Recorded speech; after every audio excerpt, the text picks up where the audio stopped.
শুভ দুপুর বন্ধুরা। তা আজকে আমি এখন রান্না করছি। কালকে যেহেতু নীল ষষ্ঠী, সেই জন্য আজকে নিরামিষ খাবো, পুরোটাই নিরামিষ হবে। আমি বলতে আমার শাশুড়িমা নিরামিষ খান, সেই জন্য নিরামিষের এখানে সব রান্না করছি। দেখো এখানে চাটনিটা হয়ে গেছে, আর এখানে করছি পটলের ঝাল। এখানে করবো পটলের ঝাল, পনির করবো, উচ্ছে ভাজা করবো। এই যে পটলের ঝাল হচ্ছে, পুরো রান্নাটাই তোমাদের সাথে শেয়ার করবো, ব্লগটা স্কিপ না করে। এখানে পটলটাকে লাল লাল করে ভেজে নেব। এই যে পটলটাকে ভাজছি, আর একটু লাল হবে। আর এখানে পোস্তটাকে আগে কাঁচকলা একটু তেলে নিয়ে মিক্সিতে সর্ষে, পোস্ত, কাঁচা লঙ্কা পেস্ট করে নিয়েছি। এই পটলের ঝালটা যেন তো খেতে খুব সুন্দর লাগে। ঠিক আছে, পটলটাকে লাল লাল করে ভাজবো, আর একটু লাল হবে, একটু লাল লাল করে ভাজবো। তোমরা অনেকেই যারা প্রত্যেকেই নীলষষ্ঠী করে, নীলষষ্ঠীর আগের দিন সবাই। দেখো বন্ধুরা, পটলটা প্রায় লাল লাল করে অনেকটাই ভাজা হয়ে গেছে, লাল লাল করে ভাজা হয়ে গেছে। এবার আমি তুলে নেব। পুরো রান্নাটা তোমরা দেখতে থাকো, আর পুরো ব্লগটি স্কিপ না করে দেখতে থাকো। দেখো বন্ধুরা, পটলটাকে আমি লাল লাল করে ভেজে তুলে নিয়েছি।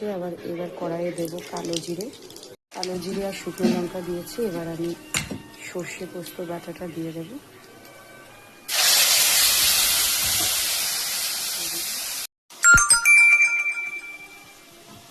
সর্ষে পোস্ত বাটাটা দিয়ে দিয়েছি, আর এই যে এর মধ্যে দিয়ে দিচ্ছি হলুদ, পরিমাণ মতো হলুদ দেবো, বেশি দেবো না।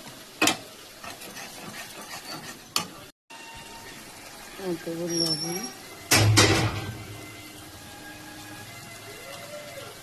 আর স্বাদের জন্য একটু চিনি দিয়ে দিলাম।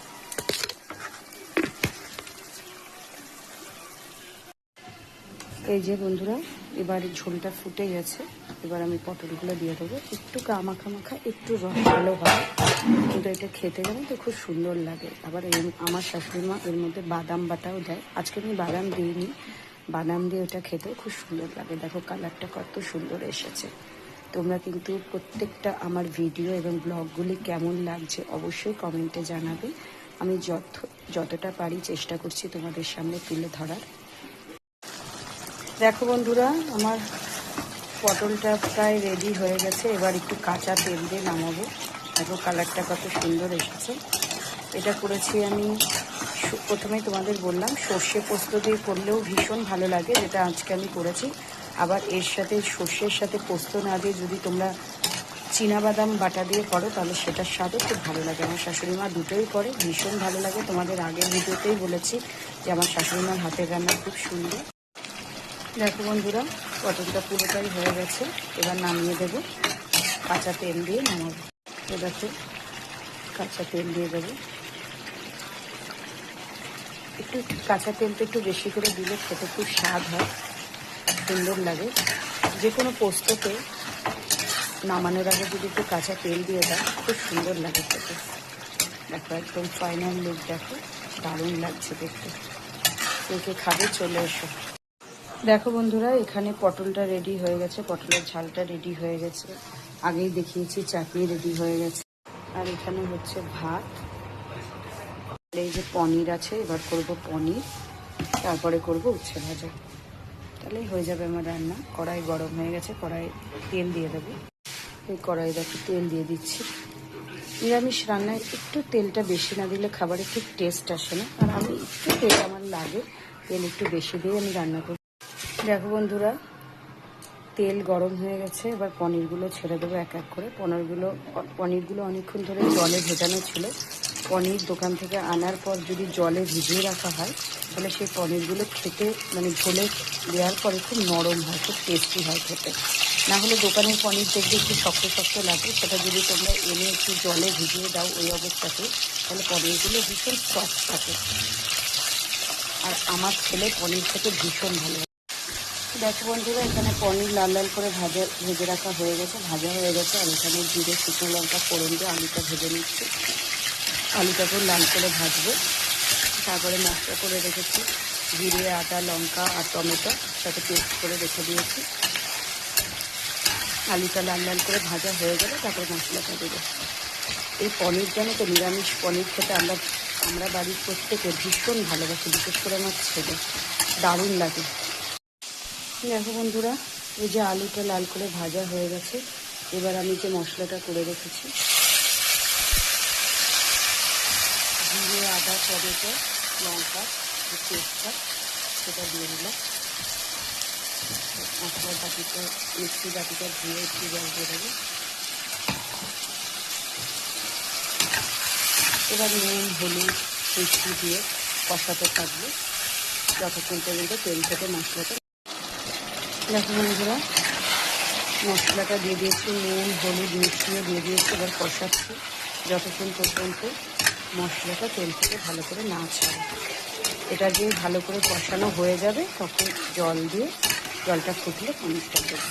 নামানোর আগে ঘি, গরম মশলা দিয়ে, মানে ঘি, এলাচ বাটা দিয়ে নামাবো। আমি আবার নিরামিষ রান্না গরম মশলার থেকে এলাচ বাটাটা বেশি ভালো লাগে, মানে আমার কাছে মনে হয়। দেখো বন্ধুরা, ঝোলটা ফুটে গেছে। এবার এই পনিরগুলো দিয়ে দেবো। এবার ভালো করে আলুটা সেদ্ধ হবে। আলুটা সেদ্ধ হয়ে ঝোলটা মানে খুব মাখা মাখাও করবো না, খুব পাতলা ঝোলও থাকবে না, একটু মানে গ্রেভি গ্রেভি ভাব থাকবে, একটু ঝোলও থাকবে। আর তারপরে নামানোর আগে ঘি, গরম এলাচ বাটা দিয়ে নামাবো। পুরোটাই তোমাদের সাথে শেয়ার করব বন্ধুরা। এবার নামাবো। এবার ঘি দিয়ে দিলাম আর দিয়ে দিলাম এলাচ বাটা। এবার এটা একটু জাল হবে, দিয়ে নামাবো। কালারটা কি সুন্দর এসেছে, আলু সেদ্ধ হয়ে গেছে। পনিরগুলো দেখো কি সুন্দর হয়েছে পাতাটা। বন্ধুরা, এই যে এখানে পনির হয়ে গেছে, দুটো পাত্রে নামিয়ে রেখেছি। আর এখানে তেল গরম হয়ে গেছে, এবার উচ্ছেটা ভাজবো।